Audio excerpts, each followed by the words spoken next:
Hello, my friend, and welcome back or welcome to Something for Everybody. My name is Aaron Machbitz, and this is a solo episode of the podcast where I'm discussing and really going over a guide to staying sane in a world that feels totally out of control. I know, you and me, we all feel it. The world feels crazy and chaotic. Every day seems to bring a new crisis or tragedy or catastrophe, and we just don't know how to keep up or even make a difference, right? Because we know news travels at warp speed and is instantly available in our pockets. So you don't want to bury your head in the sand, but trying to keep up with everything, let alone make a difference, feels impossible because we do want to be the change we wish to see in the world, and we want to make a difference, but we feel like we don't know how because so many people, you and I included, are feeling overloaded and overwhelmed, and you just want to throw your hands up in the air and be like, what now? What do I do? It's easy to get stuck in this loop of anxiety, anger, doom scrolling, anxiety, anger, doom scrolling. It's challenging to accept reality, but that's always going to be step number one. And sometimes even just letting things suck, admitting that they suck, all the while without falling into despair. And it goes awareness, acceptance, action. That last part being the most important, but accepting the reality is extremely important, and then moving into action. So here we are in this current state, accepting reality as is. And so what follows is a brief guide for staying informed, making a difference, and maintaining your sanity during these tumultuous times. So, number one, don't ignore reality. Whether it's global factors or personal challenges happening at home, you have to separate what you can control from what you can't. We take this insight from all the great athletes and sports teams, controlling the controllables, letting go everything that's outside of our control and dialing in our focus totally to what's in our control. Not every challenge has to lead to immediate meaning or growth. Sometimes things just suck, and that's okay. But we can practice what Viktor Frankl coined tragic optimism. That allows you to hold space for hardship and hope at the same time. It's not naive, it's resilient. Viktor Frankl put tragic in front of optimism as a way to say, yes, things are hard, but we have hope at the same time. I just like to call this optimism, which I think is the foundation for mental toughness. Optimism is the foundation for mental toughness. You will not find a great sports team or a great athlete who isn't optimistic. They hunt the good stuff. And optimism means the fundamental belief that things will work out for the best through the appropriate effort, energy, attention, and focus. So it's not naive. It's not just delusional thinking that everything's going to work out fine. No, it's yes, there is a fundamental belief that things will work out for the best, but I'm putting in the appropriate work, effort, attention, and focus. That's why Viktor Frankl coined it tragic optimism. I just think it's the foundation for mental toughness, and that's having an optimistic mindset. And we must adopt that if we want to navigate this hard, challenging world with so many different things happening and so many different things being thrown our way.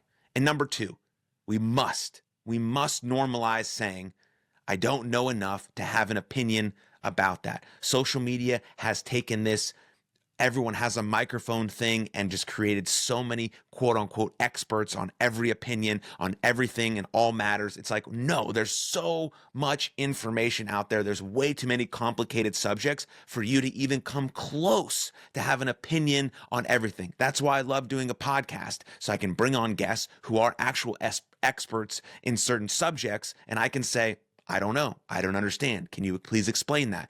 That allows me just to get more information from them, and so I can learn from an expert. I mean, that's what it's all about. There's just no way we as humans have enough time, energy, or attention to understand all of these complicated topics. So why not understand and normalize saying, yeah, dude, I don't have enough information to have an opinion on that. I don't know, not sure, haven't looked at it. Why don't you tell me? I'd love to learn from you about it because you seem to have an understanding and opinion on it. It's not ignorance is bliss. It's recognizing that it's impossible to be informed on every issue, especially given the rate at which we are inundated with information over and over and over and over and over. Every piece of content you consume on the internet was basically created in the last 24 hours. That's insane to think about, right? Because people gravitate toward black and white extremes. And sometimes it is that simple, but sometimes there is nuance. So pick your spots. If you're taking care of your life as an adult, you aren't going to have time to form an opinion on everything. It's impossible, and that's totally okay and totally normal. So number 3, don't get caught up following world events as entertainment. Don't bury your head in the sand, but also realize when you are checking the news only because you become addicted to a jolt of anxiety you get. News, yes, all these things are supposed entertainment. Podcasts and politics and all these things, yes, we view them as entertainment, but really they're supposed to inform us about current events in our life to make our lives better, to make us more informed, to understand these things and that things and what might happen and how we can prepare ourselves. And if we just keep watching it as entertainment, because we get this jolt of anxiety or dopamine or whatever the case may be, then we have to take a step back. We have to take a step back. Once you've become informed and have taken any actions that may help, then it's a great time to read a book or take a walk, right? Once you become informed and have taken any actions that might help, then step away. Read a great book, hang out with a friend, go for a walk, go garden, do something in the real world outside of just watching this never-ending loop of anxiety, anger, doom scrolling. Again, anxiety, anger, doom scrolling. Again, once you feel that loop, you have to be aware enough to recognize it's happening. Awareness, acceptance, action. And we have to be better at just not getting caught up in following world events, tragedies, crises as entertainment, like we're watching a show on Netflix. No, we're watching real things in real time happen to real people. And we have to understand that, right? Again, we want to be the change we wish to see in the world, but we can't be everything to everyone all the time. It's impossible. And so we have to do things for ourselves in the real world. And then that leads to number 4, it's better to be kind than clever. Cliche but true, it's hard to hate people up close. So open doors, say thank you. Don't rush through interactions. Try not to see them as transactional. Advocate for yourself, advocate for others, but really and truly trust the innate humanity in people. Notice the good, because there's plenty of it. Stand up for what you believe in. Don't be a jerk. And then really assume everyone is doing the best they can, right? We just have to hunt the good stuff. In baseball, we talk about hunting the fastball, right? Optimism, we talked about it, the foundation for mental toughness. That means being a researcher of the good. That means not hunting the fastball like we do in baseball, but hunting the good stuff. Noticing the good, being a researcher of the good. That's a Dr. Michael Gervais insight, being a researcher of the good. What good can you find in all of your days? What amazing moments can you write down at the end of the day? What things did you notice that were good throughout the day that were amazing? Because again, we are inundated with negativity, with crises, with tragedies, with catastrophes. How can we switch our brain to hunt the good stuff, to notice the good stuff, to research for the good stuff? So when you lay your head down at night, you're thinking of those amazing moments throughout the day, that you had a beautiful interaction when someone opened the door for you after the grocery store, right? You had just a nice hello, hey, how are you, with the grocery store clerk or with the bank clerk or wherever it was that you interacted with a real human throughout the day. We didn't rush through those interactions. We didn't see them as transactional, right? We make this assumption that everyone is doing the best they can because we assume that we are doing the best they can, and life is hard. Life is very challenging. There are always going to be people you encounter that you have no idea what they might be struggling with. So why not just assume everyone is doing the best they can and trust this innate humanity in people? If we trust that innate humanity in people, then we notice the good because there's so much of it. Right? Do your best to go and look at these news stories that are actually uplifting. I read a news story the other day where a 16-year-old kid saved 3 girls from drowning in the lake. Like, that is a hero right there. Good people still do exist. Let's celebrate those things and those places and those happenings and those people more than we want to get sucked into the crises, the challenges, the burning buildings, the death, all the tragedy. Yes, it's important to understand what's happening in the world and the reality of the situations that we live in, but it's also important to know that there is great people doing great things that still do exist in this world, and we can hunt that stuff and we can be a researcher of the good. And that's very, very important. And then number 5, stand up for your values, but don't be an asshole. Stand up for your values, but don't be an asshole. In a world on edge, it's tempting. It's very tempting to go numb or to lash out, but there's strength in holding your ground without becoming an asshole, right? It's very true. There is strength in holding your ground without becoming a jerk or an asshole. You can feel strongly. That's a beautiful part of life. You can disagree and still be decent. Let me say that one more time. You can disagree and still be decent. You can set boundaries. All of this can be true at once. Nobody can take away your values. Stand up for what matters to you, but do it with heart. Do it with heart. I say all the time on this podcast that it's one of the most important things that for you to develop your core values, your first principles, and what you really stand for. And then stand up for those things. If you stand for nothing, then you stand for nothing. That's not a life you want to live. You want to stand for something. There has to be a hill that you want to die on. Your first principles, your core values. These things are incredibly important. Again, it goes back to this idea that we don't have to know everything about everything. And it's also impossible to know everything about everything. And it's okay to say, I don't know, don't have enough opinion, that's not of interest to me. But there is something that interests you, that is deeply important to you, that feels meaningful to you, and those are your values. Those are what you want to stand up for, and this is what you can feel strongly about. So stand up for what matters, but do it with heart. You can disagree with someone at all costs. That's the beauty of freedom of speech. We can disagree with anyone we want, but still be decent, but still do it with heart, but still assuming the best intent of that person, seeing the innate humanity in them, assuming they're doing the best they can. These are the real things that create bonds, that create great societies, that create great relationships, that create flourishing human beings that add value and service to the people around them. That's very important. And then we move on to number 6, which is do real things in the real world. Create, contribute, volunteer, coach, play sports, garden, do all of these things. If you make art, make art. If you kind of go for a walk, go for a walk. It's easy to freeze up and feel overwhelmed to the point of stagnation when we get this anxiety, anger, doom scrolling loop over and over and over again. But doing things in the real world will always help. Movement, eating well, sleeping well, moving well, eating well, right? The great foundation of your life is 2 things if you want to live the good life. It's great relationships and great health. Great health is eating well, moving well, sleeping well, and thinking well. We know great relationships, right? Great relationships start with our values, our core values, what we represent, and how we show up in the world. And so if you get caught up in this loop and you feel like you're going to freeze, or you feel overwhelmed to the point of stagnation, forward momentum and forward movement is important. So you have to do things in the real world. Go for a walk, create, contribute, volunteer, coach, play sports, garden, create great relationships. Whatever it is, that is going to help you move forward, put one step in front of the other when we talk about this awareness, acceptance, action model. And then it's not indulgent. It's not indulgent to live your life, to feel joy and aliveness. It's actually the most crucial and important thing you can do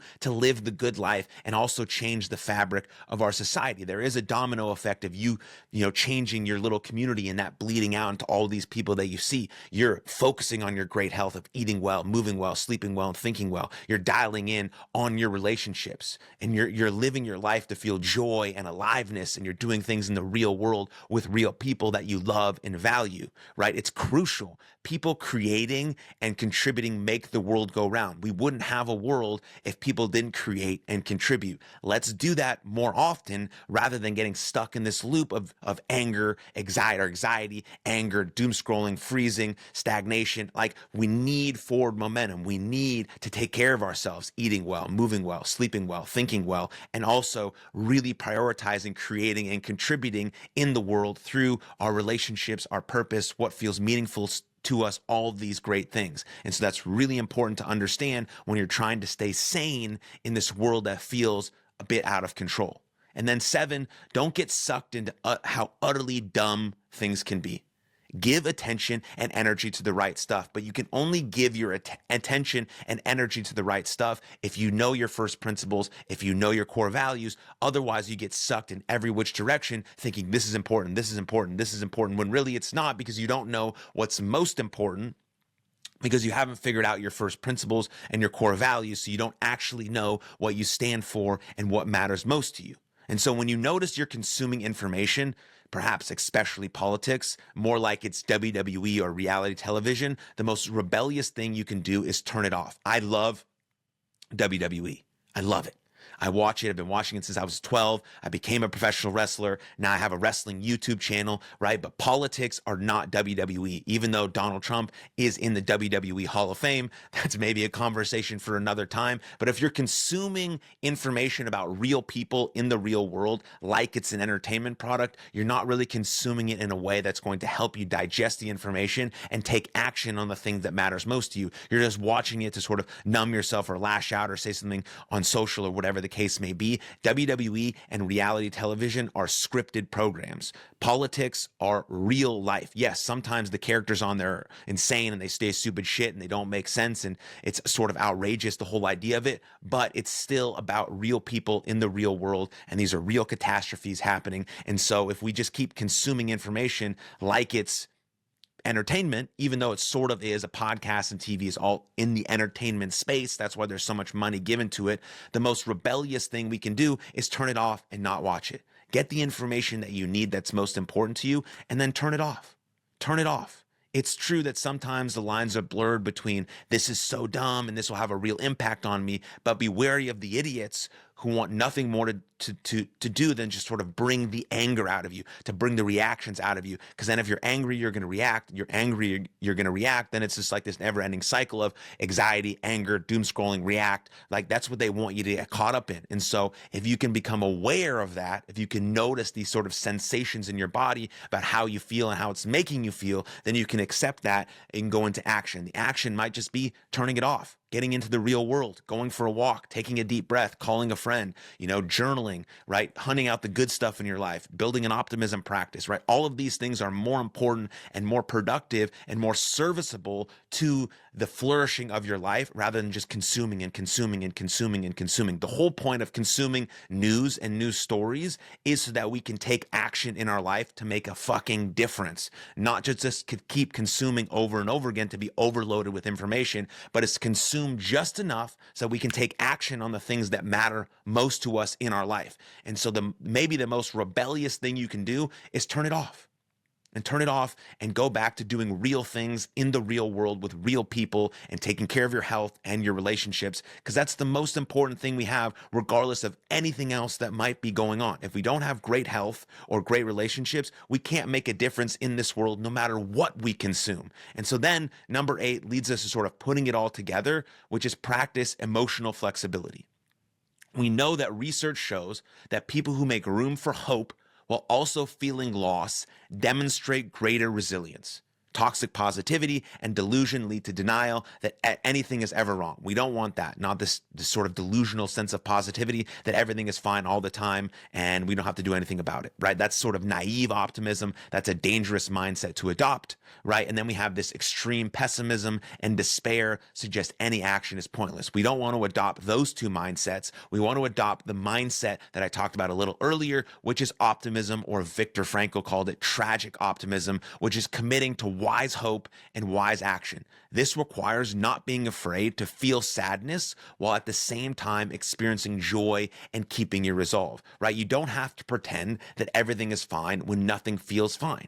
But it's okay to have great hours and days or even weeks during trying times. There's nothing wrong with experiencing joy. It's actually crucial and incredibly important and powerful to you and the people that you're around. You don't have to feel guilty about it. You can be happy and sad in the same time. Mutual emotions coexist all the time. That's part of living a great life. That's part of the human experience. The meditation teacher, John Kabat-Zinn, calls it full catastrophe living. It's also known as rugged flexibility, but it relates to this mindset of optimism. We have to develop optimism. We don't want to develop this extreme pessimism, and we don't want to develop this idea of toxic positivity, delusional thinking. We want to live right in the middle, which is optimism, which is accepting the reality as it is, but also knowing there's a fundamental belief that things will work out for the best if I put in the proper work, attention, and focus. So if we want to flourish in today's world with so many things happening, we have to develop this mental toughness and this foundational belief of optimism.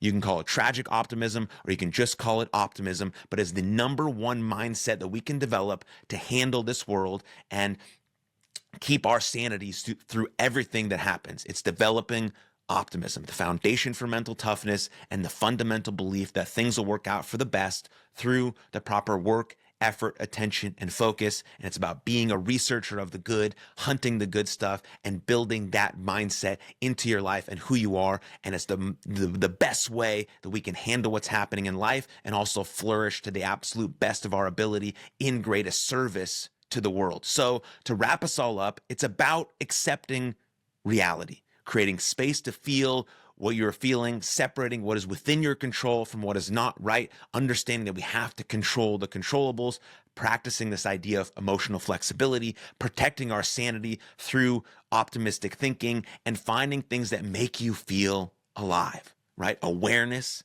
acceptance, action, and building this foundational mindset of mental toughness through optimism. So show up in congruence with your values. You have to know what your values are and what matters most to you, and then do all of these things that I've mentioned here as a guide to the absolute best of your ability, because we're assuming that everyone is doing the best they can, and that's a beautiful way to live our lives. So if you found this valuable at all, please share with as many friends as possible so we can all live our best lives possible in greatest service to the world. So please, that's the best marketing tool we have on this podcast, is sharing it with a friend. But other than that, I appreciate you very much, and I'll see you next time. Lots of love.